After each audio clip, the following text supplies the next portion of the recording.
Welcome to episode 2197, Luana Lopes Lara, world's youngest woman billionaire from Brazil.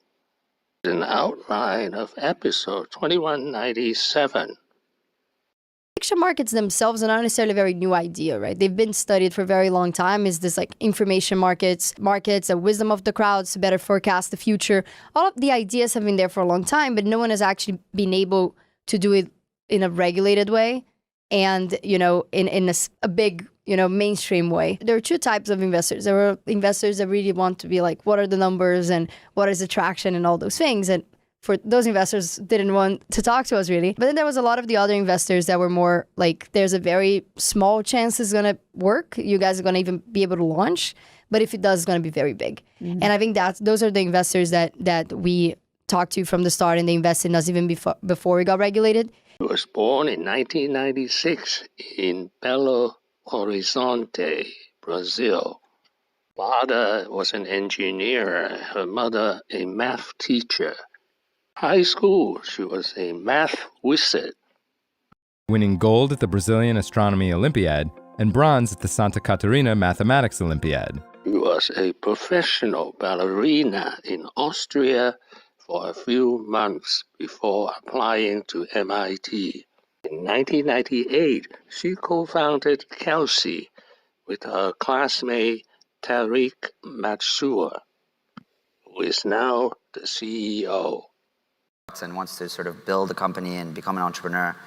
And it wasn't really the case for us. Like, I think the thing that we naturally gravitated towards was trading. Like, we loved trading, being part of Kalshi has been the fastest growing non-AI company in the world. But so I think we're doing 40 billion of annualized volume now at, I think, 300 million of annualized volume. We're at 40 billion now. Things that are happening, obviously our introduction of sports markets, but also our partnerships with the brokerages like Robinhood and Webull and others that are coming live. And then the sheer sort of number of markets that we scaled to. So, we were at 80 markets back in October 2024. We're at 3,000 to 2,500. Over, I think 3,300. So 3,300 markets now. In January 2026, she has a net worth of $1.3 billion. She's 29-year-old. Secret of her success. Convince the CFTC to allow us to operate. And we went 3 years of like battling with the government on like legal analysis and so many things to be able to legalize prediction markets and become an exchange, a regulated DCM. And then we launched around 3 years ago, but the battle for each contract continued. And it ended up, obviously, the culmination of it were the election markets.